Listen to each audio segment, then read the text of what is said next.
Hey, how's it going, guys? A lot of investors recently are debating whether we're heading into a potential inflationary economy or a deflationary economy. We all know that a deflationary economy is equivalent to the death penalty to the US equity market. But what if I tell you a potential outbreak of inflation could also crush the market, or even worse? In this video, I'll go through one very dangerous scenario that could potentially play out in the US equity market but nobody talks about. So please make sure you watch the video until the end and don't miss out anything. I promise you I will make it quick and don't waste your time. Alright, let's get started. Many investors are expecting a reflation for the rest of 2020, then followed by inflation in 2021. The current market has definitely priced in that scenario and a sharp V-shaped recovery in our economy. Of course, the major reason behind such an optimistic outlook on the US economic recovery is because of the Federal Reserve's massive fiscal support. It is reasonable to expect a strong inflationary environment in our near future. However, there is one potential outcome from inflation that is largely off the radar for most of the investors. And this potential outcome could bring another even bigger catastrophic damage to the stock market. So what is this potential dangerous outcome? I call it the inflation outbreak.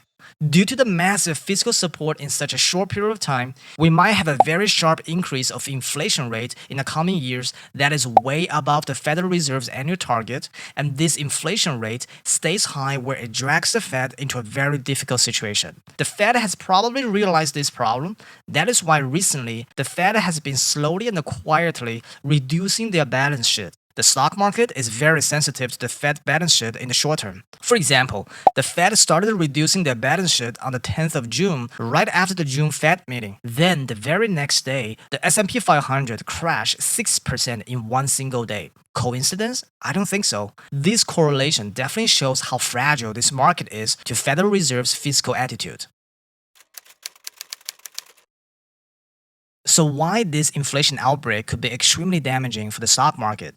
I summarized the reason into two key points to help you understand better. The first key point is that, based on the current economic environment, any inflation outbreak would not likely come in the context of a healthy, sustainable economic expansion. Instead, it will likely come under the stagflation or inflationary depression scenario. Let me explain.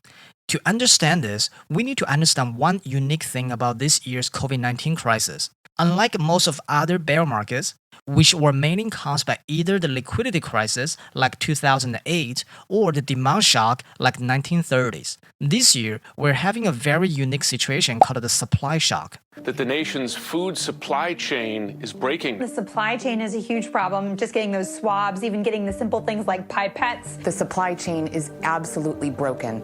Prices for simple things like masks have gone up by 10 to 20 times. According to the Institute of Supply Management, roughly 75% of the companies in the US have experienced supply chain disruptions as the result of the COVID-19 global lockdown. And with the second wave of COVID-19 coming soon, the supply chain will remain disrupted for the rest of the year. Also, the US is having an ongoing trade war not only with China, but also with Canada, Mexico, and some European countries like Germany. This trend of deglobalization is playing another important role on the global chain supply disruption significantly.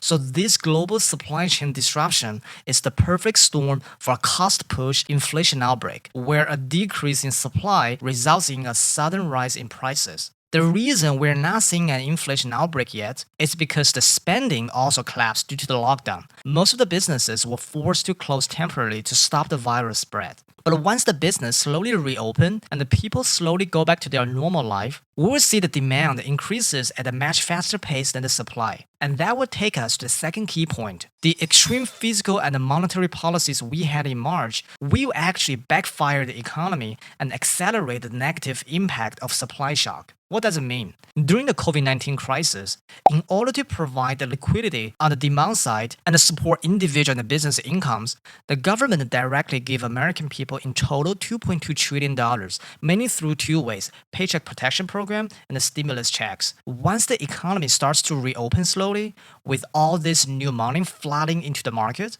plus the supply chain will remain disrupted, we might have a unique situation that too much money chasing too few goods. And that will certainly push up the price even further and accelerate the inflation rate in the economy way above the Federal Reserve's annual target rate, which is 2%.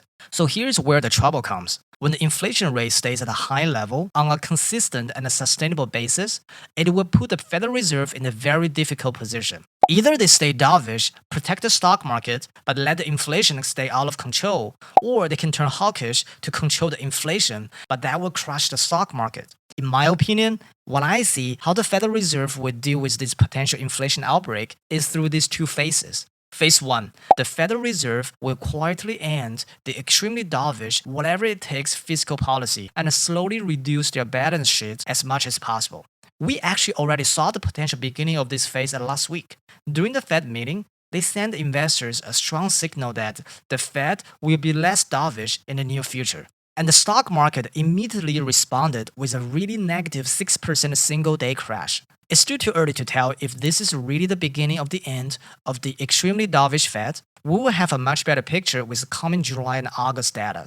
But if the phase 1 is really happening as the Fed balance sheet suggested, then inevitably the Fed will enter the phase 2, which is massively transit from dovish to hawkish.